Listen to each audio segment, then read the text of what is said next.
News 5, leading the way with breaking news.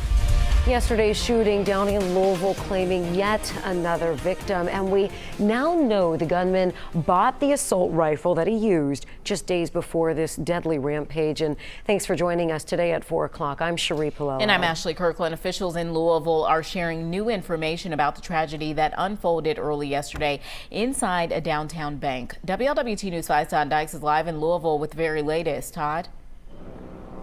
Ashley and Cherie, Louisville's mayor says the gunman was a current employee at Old National Bank where Monday's mass shooting happened, and that suggestions the gunman was about to be fired appear to be incorrect. Now, the shooter, who was 25, not 23 as first reported by police, bought the assault rifle used in the violent outburst legally 1 week ago from a local gun shop. Police say he used the weapon to kill 5 people, including 57-year-old Deanna Eckert, who died last night. Kentucky Congressman Morgan McGarvey says the shooter left a note and texted or called at least one person to let that person know he was suicidal and contemplating harm. We also know one of the victims, 40-year-old Joshua Barrick, graduated from Xavier University in 2005. McGarvey says one of his close friends called him yesterday because that friend happened to be with Barrick's wife. And said, "I'm with Jessica Barrick. She hasn't heard from her husband. Can you find out if he's alive?" I had to call back and say, "I cannot confirm anything, but he is not on the list of survivors." And she had to tell their 2 small children that their father would never come home from work. While the death toll now stands at 5, not counting the shooter, there are still 4 people who are in the hospital. Louisville, police officer Nicholas Wilt remains in critical condition. Of course, he was hit by a bullet in the head as he was racing toward the scene. It was just his 4th shift on the force.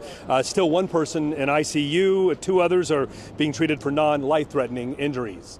That's the latest here in Louisville. Todd Dykes, WLWT News 5. Yeah, this one hitting home to a lot of people there in the Louisville area, Todd. Now, we know Louisville's police chief talked more today about Officer Wilt and a more senior officer who were the first to go inside the bank looking for the shooter. Can you talk about some of what she said? I sure can, Ashley. Yeah, the police chief here in Louisville made it clear that Officer Wilt and his fellow officer Corey Galloway did not hesitate when they realized that there was an active shooter inside the building you see behind me. The chief praised their heroic response and saying they were close by because this is the portion of the downtown business district here in Louisville where they patrol, but certainly they ran toward the danger, not away from it. Ashley? All right, Todd Dykes reporting live for us tonight from Louisville. Thanks so much, Todd.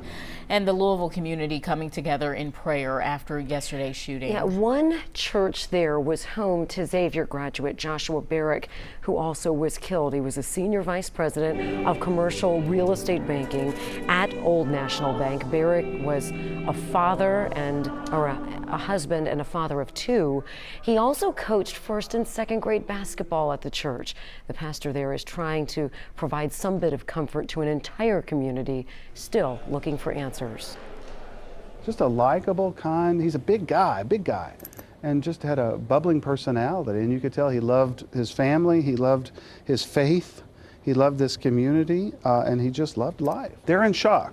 I've been with his wife, I've been with his children, I've been with his brother and members of this community, and everyone's just kind of walking around in a fog. Louisville Mayor Craig Greensburg saying today a community-wide vigil will be held tomorrow night. And stay with WLWT News 5 as we lead the way with more coverage for you as new details are being revealed, including body cam footage that's expected to be released within about the next hour or so. We will bring you that news conference live as that happens, again, right around 5 o'clock. Remember, you can always find updates on the Louisville shooting as well on our WLWT mobile app or on our website, WLWT.com.